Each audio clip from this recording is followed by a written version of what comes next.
Applications are invited on plain paper along with a detailed CV for appointment against following temporary positions in the above KSDC for a period of 3 years, likely to be extended by another 2 years, supported by a national mission for Clean Ganga, Ministry of Jal Shakti, Government of India. ठीक है, तो समझ गए होंगे आप किसके बारे में बात करने वाले हैं। एक तो पहली बात कि टेम्परेरी पोजीशन है, लेकिन 5 साल के लिए मान लीजिए आपकी इसमें जो टेन्योर है वो फिक्स रहने वाला है, और ये आपका ऑब्वियसली बेस्ड होता है कि आप कैसा परफॉर्म कर रहे हैं। बाकी जो आपका प्रोजेक्ट है ये 5 साल तो रहने ही वाला है, और इसमें अपॉर्चुनिटी अच्छी मिलने वाली है आपको।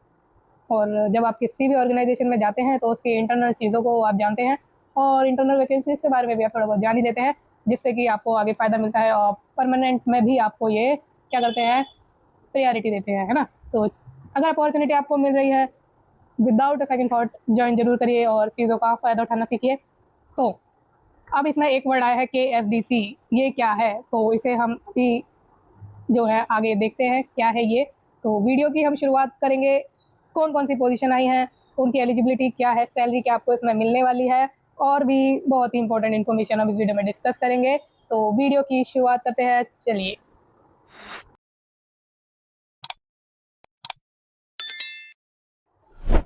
शुरुआत करते हैं हम KSDC के साथ। क्या है ये KSDC? स्क्रीन पर आप डेफिनेटली देख पा रहे होंगे, knowledge cum skill development centre of DDA Yamuna biodiversity park at CEMDE।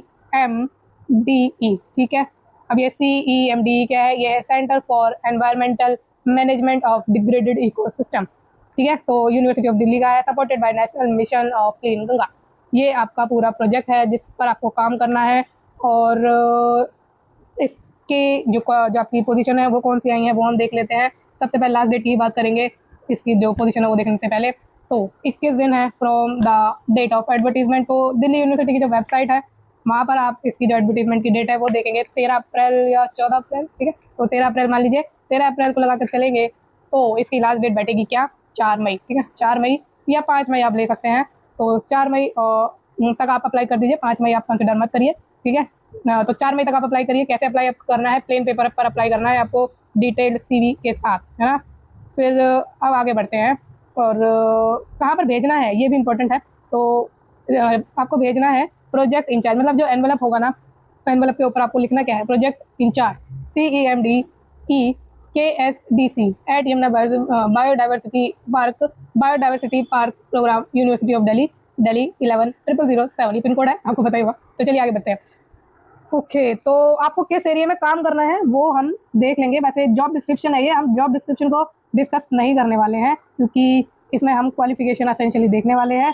तो वही हम देखेंगे जिससे आपको पता चल जाए कि आप इस पोस्ट के लिए एलिजिबल है या नहीं। और फील्ड तो आपको पता ही है कि आप कहाँ काम करेंगे, जहाँ भी आपने पढ़ाई करी, अपने डोमेन में कहाँ पढ़ाई करी है, उससे रिलेटेड क्वालिफिकेशन मांगी है, तो उसी डोमेन में आपको काम करना है ना। तो वैसे मैं पढ़ी दूँ ठीक, पढ़ी दूँ। तो पोजीशन पर आए सबसे पहले, तो प्रोजेक्ट साइंटिस्ट की ये पोजीशन है। पैसा कितना मिलने वाला है आपको इसमें? ₹1.25 लाख पर मंथ कंसोलिडेटेड। 4 इसमें टोटल पोजीशन है। जॉब डिस्क्रिप्शन जो कि मैंने बोला कर लेते हैं डिस्कस भाई। तो lead scientific strategy and oversight for capacity building project, ये आपका जॉब डिस्क्रिप्शन है। आते हैं क्वालिफिकेशन पर, प्रोजेक्ट साइंटिस्ट फर्स्ट। इसमें क्या मांगा है आपसे? एसेंशियली इसमें आपसे मांगा है PhD। तो अगर आप सिर्फ PhD हैं तो प्रोजेक्ट साइंटिस्ट फर्स्ट के लिए अप्लाई कर सकते हैं, या अगर इक्वलेंट डिग्री है आपके पास PhD के ही, ठीक है, तो उसमें आपकी जो फील्ड है वो क्या है, हाइड्रोलॉजी या हाइड्रोजियोलॉजी, ये आपकी सब्जेक्ट है जिसमें आपकी ये डिग्री होनी चाहिए, या फिर PhD डिग्री होनी चाहिए, है ना। उसी के साथ 6 से 8 साल का रिसर्च एक्सपीरियंस हो, और रिसर्च और टीचिंग एक्सपीरियंस हो 6 से 8 साल का। डिज़ायरेबल की हम बात डेफिनेटली नहीं करने वाले हैं, जो कि इंपॉर्टेंट नहीं होता हमारे लिए। आते हैं सेकंड पर, प्रोजेक्ट साइंटिस्ट सेकंड पर। इसमें भी सिर्फ आपसे PhD मांगा है या फिर इक्वलेंट डिग्री मांगी है in interdisciplinary science relating to ecosystem, ecology, sociology, environmental या सस्टेनेबल डेवलपमेंट में। और इसमें भी आपसे 6 से 8 साल का एक्सपीरियंस मांगा है रिसर्च एंड टीचिंग का। आगे बढ़े साइंटिस्ट, प्रोजेक्ट साइंटिस्ट पर थर्ड पर। तो इसमें भी सेम वही PhD इक्वलेंट डिग्री और interdisciplinary science relating to biotechnology या related to recycling and reuse of waste water. 6 से 8 साल का एक्सपीरियंस मांगा है, सेम फील्ड वही जो मैंने वही यार, रिसर्च एंड टीचिंग का। ठीक है, फिर नेक्स्ट आता है प्रोजेक्ट साइंटिस्ट 4। इसमें भी वही सेम PhD इक्वलेंट डिग्री, और ये किस फील्ड में होनी चाहिए, माइक्रोबायोलॉजी या अप्लाइड माइक्रोबायोलॉजी या एक्वाटिक माइक्रोबायोलॉजी में 6 से 8 साल का एक्सपीरियंस। अब आते हैं दूसरी पोजीशन पर, तो ट्रेनिंग कोऑर्डिनेटर कम एडमिनिस्ट्रेटिव ऑफिसर। सैलरी पैसा कितना मिलेगा हर महीना आपको? 80,000 रुपये पर मंथ मिलेगा। एक वैकेंसी है इसमें, ठीक है। और मास्टर डिग्री मांगी है कंप्यूटर एप्लीकेशन में या मैनेजमेंट में, साथ में 3 साल का एक्सपीरियंस भी मांगा है एडमिनिस्ट्रेशन में ही, और या फिर एस्टेब्लिशमेंट वर्क में, ठीक। और डिजायरेबल एक्सपीरियंस है जिसको डिस्कस करना आई थिंक इंपॉर्टेंट नहीं है। अकाउंट ऑफिसर पर आते हैं, 70,000 रुपया मिलने वाला है पर मंथ, एक वैकेंसी है। और ग्रेजुएशन की डिग्री मांगी है कॉमर्स में या फाइनेंस में या बिजनेस एडमिनिस्ट्रेशन में, 2 साल के एक्सपीरियंस के साथ। नेक्स्ट पोजीशन है आपकी डेटाबेस ऑपरेटर की, 40,000 रुपया पर मंथ मिलने वाला है। 40,000 रुपये, ओके, पैसा ही पैसा होगा भाई। तो एक वैकेंसी है इसमें, ग्रेजुएशन मांगी है साइंस में या इंजीनियरिंग में, और या फिर 3 साल का डिप्लोमा मांगा है इन इंजीनियरिंग एंड टेक्नोलॉजी में। तो इसमें क्या कह रहा है, इंजीनियरिंग या साइंस में ग्रेजुएशन हो, ठीक है, इंजीनियरिंग फील्ड में, या फिर 3 साल का डिप्लोमा हो इंजीनियरिंग एंड टेक्नोलॉजी में। एक्सपीरियंस भैया इसमें कुछ नहीं मांगा आपसे, ठीक है। तो 40,000 रुपये आपको दे रहे हैं ये बिना किसी एक्सपीरियंस के, तो अच्छी अपॉर्चुनिटी है भाई, ग्रैब कर लो जल्दी से अगर आप इसमें अप्लाई कर सकते हो तो, अगर आपने ये क्वालिफिकेशन ले रखी है तो, ठीक है, बिना एक्सपीरियंस के अपॉर्चुनिटी अच्छी तरह। अब आइए MTS की पोजीशन पर। MTS में टोटल 4 वैकेंसी हैं, 30,000 रुपये। मेरे ख्याल से MTS को कॉन्ट्रैक्ट बेसिस पर या टेम्परेरी बेसिस पर 30,000 रुपये बहुत ही कम मिलते हैं, बहुत ही कम इंस्टीट्यूशन देता है, तो अच्छी सैलरी दे रहे हैं। MTS को ये मांग क्या रहे हैं, डिग्री या डिप्लोमा मांग रहे हैं, उस हिसाब से भैया आपसे ये क्वालिफिकेशन भी तो मांग रहे हैं, है ना। तो इतना भी दयालु नहीं है भाई, कम से कम 10th रखते तो बच्चों को फायदा तो होता। चलो कोई ना, आगे बढ़ते हैं। तो इसमें अब MTS 1, इसमें डिग्री डिप्लोमा मांगा है, ठीक है। MTS 2 में भी आपसे डिग्री डिप्लोमा मांगा है, ठीक है। और MTS 3 में भी डिग्री या डिप्लोमा होना चाहिए इन लाइफ साइंस। सॉरी, आवाज़ थोड़ी सी कम हो जाती है बोलते बोलते, दोबारा से कर लेते हैं रिपीट। तो डिग्री या डिप्लोमा मांगा है इन लाइफ साइंस या फिर प्लांट साइंस या फिर बॉटनी या फिर एग्रीकल्चर साइंस में।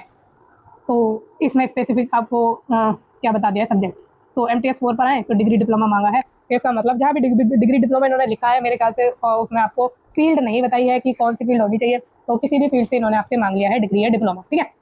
तो समझ गए होंगे आप बात को अच्छे से। 30,000 रुपये कमाइए, बढ़िया, और उससे भी ज़्यादा अगर आपने PhD करी है तो 1.25 लाख रुपये कमाइए, बहुत ही बढ़िया, है ना। तो अच्छी अपॉर्चुनिटी है ये दिल्ली यूनिवर्सिटी की, आप अगर इसमें एलिजिबल हैं तो अप्लाई ज़रूर करिएगा। देखिए, किसी भी अपॉर्चुनिटी को कभी भी मिस मत करिए, घर पर खाली भी मत बैठिए, क्योंकि घर पर बैठने से आपको सिर्फ तानों के अलावा कुछ नहीं मिलेगा, और ताने खाने से अच्छा है कि आप अपनी सैलरी खाएं, उसमें मजे भी है ना। तो ध्यान रखिए इन चीज़ों का। तो चलिए, वीडियो कैसी लगी कमेंट में जरूर बता देना, और अगर आपको कोई डाउट है, कुछ भी आपको मुझसे पूछना है, तो मेरे टेलीग्राम चैनल पर जुड़कर आप मुझसे पूछ सकते हैं। टेलीग्राम चैनल का लिंक आपको इस वीडियो डिस्क्रिप्शन बॉक्स में मिलेगा भाई, ज्वाइन कर लो यार, ठीक है। और चैनल को सब्सक्राइब भी कर लो ताकि आपको ऐसी ही अपॉर्चुनिटी टाइमली मिलती रहे और आप कोई भी मौका मिस ना करें बेरोजगारी का क्या बोल दिया भाई मैंने, ठीक है, मतलब नौकरी का, सॉरी कोई भी मौका आप ना गवाए नौकरी पाने का, क्योंकि ये चैनल आप ही के लिए है। हर एक अच्छी अपॉर्चुनिटी यहाँ पर जो है पोस्ट की जाती है। आजकल थोड़ी देरी हो जाती है क्योंकि मेरी भी जॉब है थोड़ी सी ना, तो मेरे को भी पैसा तो कमाना है, और पैसा कमाना है तो उसके लिए टाइम भी देना है, जिसकी वजह से यहाँ पर डिले हो जाता है थोड़ा सा। बट ये डिले का जो गैप है वो धीरे धीरे कम हो जाएगा, क्योंकि time management is the key for success. तो चलिए, अब बात तो समझ गया, पर चैनल को सब्सक्राइब कर देना भाई, ठीक है।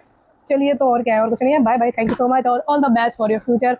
नाम कमाइए भैया, फ्यूचर में क्या नाम कमाइए। आए